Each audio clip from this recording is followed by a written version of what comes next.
Le comité de pilotage du dialogue intermalien pour la paix et la réconciliation vient de soumettre ce matin le rapport final au président de la transition, une étape significative pour la résolution des tensions au Mali. Les détails dans ce journal. Ce soir, nous allons parler du bégaiement chez l'enfant, une pathologie dont la prise en charge peut apporter des résultats assez satisfaisants.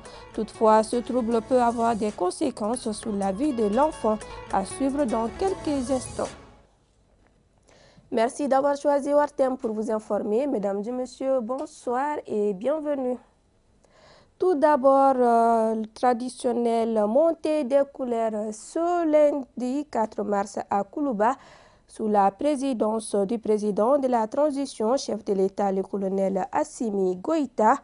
Comme tous les premiers lundis du mois, le président de la transition, entouré du personnel de la présidence, respecte la tradition. Ils montrent ainsi leur patriotisme et leur amour pour notre cher Maliba. Ici, aussi à l'ORTM, le personnel a assisté à la montée des couleurs en présence du premier responsable de la structure, Hassan Baba Diombele. La montée des couleurs est un symbole fort qui rappelle l'importance de l'engagement au service de la nation. Un mois après la mise en place du comité de pilotage du dialogue intermalien pour la paix et la réconciliation, une avancée majeure a été réalisée avec la soumission du rapport final au président de la transition ce matin. Cette étape marque un pas significatif vers la résolution des tensions au Mali et l'établissement d'un climat de paix durable dans le pays. Salim Traoré.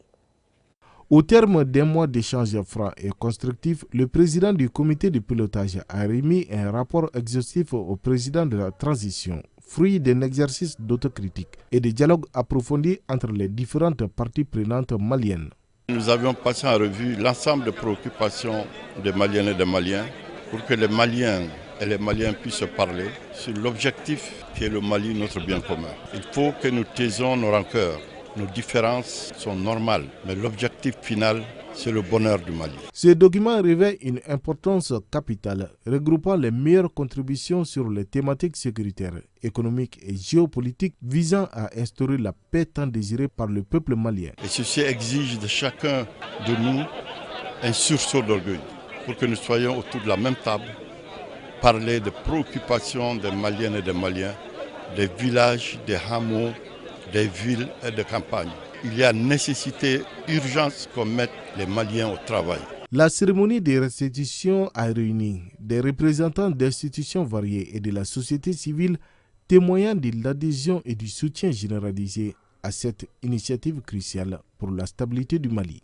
Nous sortons d'une crise qui a duré plus d'une décennie, au cours de laquelle les femmes et les enfants ont payé le plus lourd tribut. Elles ont été obligées d'abandonner leur terroir.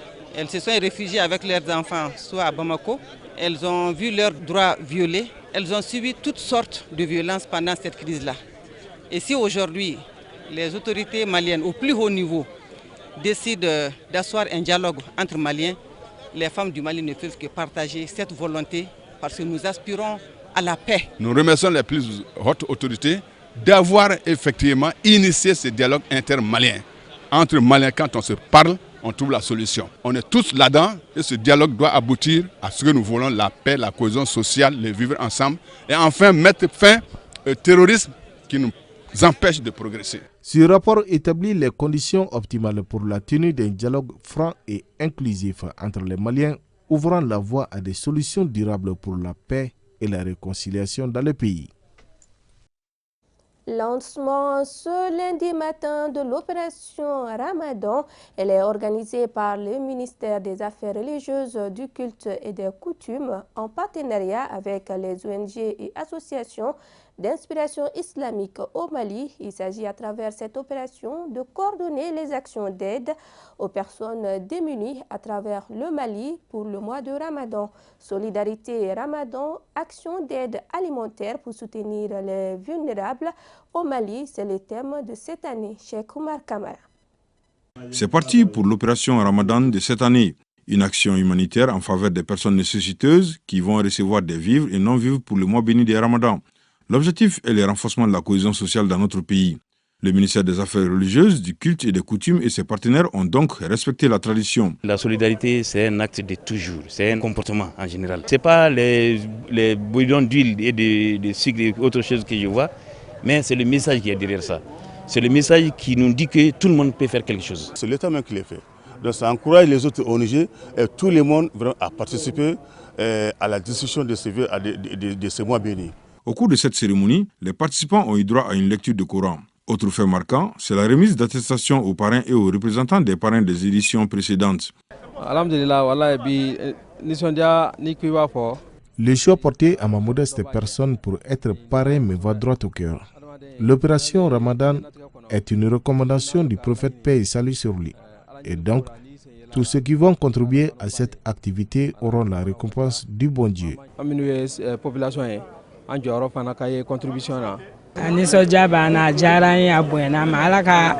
J'ai reçu du riz, de l'huile et du sucre. Je suis très ému.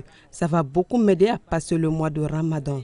Je remercie le donateur et je les encourage à faire de même dans les autres localités.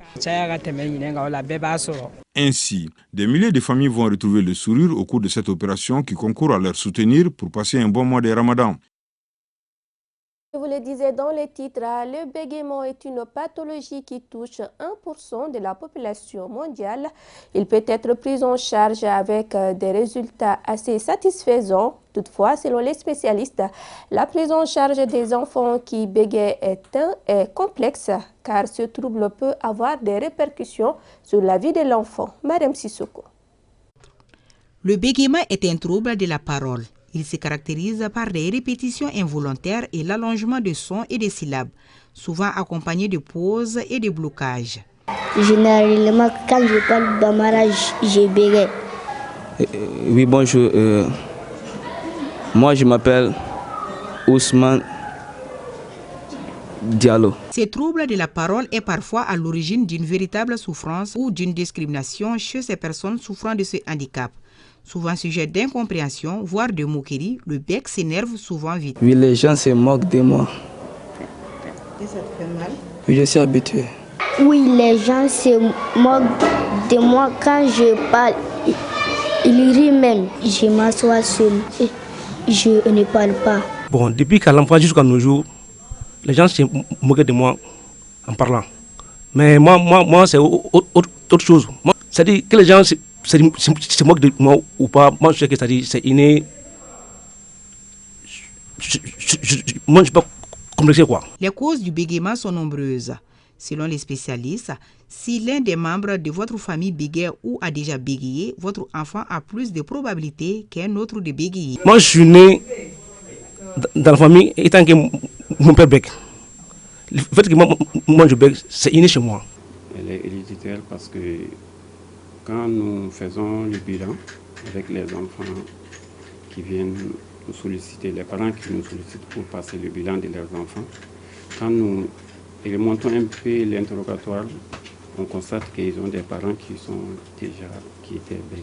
Le bégaiement serait également lié à une difficulté de synchronisation des différents mécanismes impliqués dans la production de la parole, soit la respiration, la phonotation et l'articulation. Il y a des facteurs qui déclenchent le bégaiement.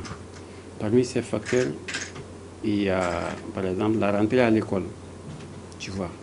Surtout l'âge aussi, le bégaiement se déclenche entre 2 et 8 ans, d'autres 8 et 6 ans. Donc surtout c'est la rentrée à la maternelle. Donc la rencontre des groupes d'enfants, un enfant qui est seul dans la maison, il fait tout ce qu'il veut. Mais le lendemain on lui prend, on l'amène dans un groupe d'enfants. Donc c'est traumatisant. À partir de là, le bégaiement peut déclencher. D'autres aussi, par exemple, l'enfant, il est le dernier de la famille, il court dans tous les sens, il fait ce qu'il veut dans la maison. Mais le lendemain, il se réveille, il trouve qu'il y a un nouveau-né qui est là. Donc tout le monde le rejette un peu, même sa propre mère. Donc ça peut déclencher le bégaiement. C'est traumatisant pour cet enfant, c'est des chocs émotionnels. Il ne peut pas supporter. Dès l'instant, il peut commencer à bégayer. Souvent aussi, c'est le déplacement de la famille, des quartiers ambiants pour des quartiers périphériques. Donc, tout ceci peut déclencher le bégaiement. rare de voir les filles qui bégayent, mais les garçons sont en nombre. L'entourage joue un rôle primordial dans la prise en charge du bégaiement. Un cas ici dans cette classe, très généralement quand on les interroge surtout pour la lecture ou encore la récitation, on ne tient pas compte de cette situation. Oui, j'ai un élève qui bégaye. Oui, parfois les gens se moquent, donc je les interdis de se moquer d'eux. Le seul remède pour ces handicaps est... Ces sujets, surtout c'est des troubles de langage. Bon, à bas âge, peut-être que les enfants ne rendent pas compte, mais une fois qu'ils sont dans certaines écoles, et on n'est pas attentif à eux, et on n'est pas patient en fait. Donc dès qu'ils commencent à parler et qu'ils sont butés à des mots, donc on va commencer à soupçonner. On dit, par exemple, on va dire aux voisins, par exemple, ils n'arrivent pas à parler. Les professeurs aussi ne sont pas patients. Donc ils t'interrogent, on ne lui donne pas le temps de s'exprimer toute sa pensée. Donc on lui retire la parole, mais quelqu'un termine sa phrase. Donc ça c'est vraiment aberrant et ça les détruit complètement. Ils vont commencer à s'isoler. Donc, et montrez-lui que ce qu'il dit est important. Et vous avez tout le temps pour l'écouter. Donc c'est ce qui lui renforce et c'est ce qui va l'aider à atténuer son bégaiement. En fait. Le rôle des parents dans la prise en charge est essentiel et il faut surtout éviter le sarcasme, les moqueries, les réactions d'inquiétude ou d'agacement qui ne servent à rien sinon à augmenter l'anxiété et le bégaiement, conclut notre orthophoniste. Un mot de sport à présent, finale de la 10e édition des matchs intervillages à Gonsolo, à 70 km de Bamako, dans le cercle de Kangaba. Elle a opposé le FC Gonsolo-Ba au FC d'Alabada. Une finale soldée par le score d'1-0 en faveur du FC d'Alabada. Cette activité sportive a pour but de rassembler la jeunesse de la localité. Nos envoyés spéciaux de retour, Aminata Zoumanasako et Moussa Balo. Moment récréatif pour la jeunesse de Gonsolo dans le cercle de Kangaba. Ce match de football qui sanctionne un tournoi intervillage a opposé le FC d'Alabada en orange au FC Gonsolo en vert. Après les coups d'envoi, les deux équipes se montrent volontaires sans parvenir à retrouver le fond du filet. C'est sur ces scores nuls et vierges qu'interviendra la mi-temps. Pendant la deuxième période, le FC d'Alabada réussira à marquer l'unique but de la partie à moins de 2 minutes de la fin. Un but marqué par le numéro 14, Siaka Diarra.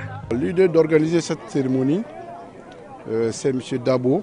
Il a donné des coupes. Ce n'est pas sa première fois. Je crois que c'est la 3e fois. On a été à Niamey, on a été à Tema, on a été aujourd'hui à Gonsolo. C'est un jeune très dévoué. Il pense à son village. Presque tous les villages environnants sont venus pour la circonstance. Je demande à la jeunesse de se donner la main pour le développement du village. Le sport joue un rôle déterminant. Ensemble, on va développer ce village. Cette activité sportive doit sa réussite au climat de convivialité qui a prévalu tout au long du tournoi, mais aussi à une contribution effectuée par un fils du terroir. Il s'agit d'un nommé Dr Dabo Mahamadou, lui-même natif de la localité. J'ai placé cette journée dans 2 cadres. Premièrement, c'est une journée de partage, une journée de dons, parce qu'on a amené des équipements avec nous et c'était pour donner ces équipements aux 2 équipes. Ensuite, j'ai placé ça une journée de solidarité entre les jeunes, les différents villages. Donc on dit les Malikoura. Les Malikoura ne peuvent pas aller sans la jeunesse. Ainsi, la 2e édition de la Coupe Intervillage de Gonsolo connaît son épilogue. Les 2 finalistes ont reçu chacun une enveloppe offerte par le parrain, Dr Mahamadou Dabo. Les participants se donnent rendez-vous pour la 3e édition. Et toujours en sport, au terme de la 6e et dernière journée de la phase de poule de la Coupe CAF, le club marocain La Renaissance sportive de Berkane, déjà assuré de sa qualification pour le prochain tour, a battu ce dimanche à domicile le stade malien de Bamako par le score de 3-0, terminant ainsi en tête du groupe D. Le résumé de la rencontre avec Moussa Diabaté. Qualifié au coup d'envoi, la Renaissance sportive de Berkane du Maroc et le stade malien de Bamako avaient pour souci de terminer en tête du groupe D de la Coupe de la Confédération lors de cette 6e et dernière journée. La RSB a battu les Blancs de Bamako sur le score de 3-0.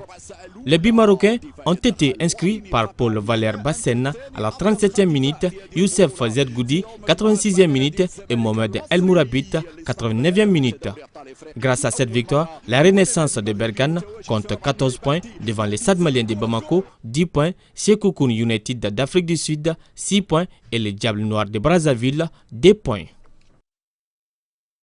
Et c'est ce qui m'a fait en cette édition. Merci à vous de nous avoir suivis. Ne zappez surtout pas, Daouda Koné est déjà prêt pour l'édition à Bamananka. Très bonne suite de nos programmes.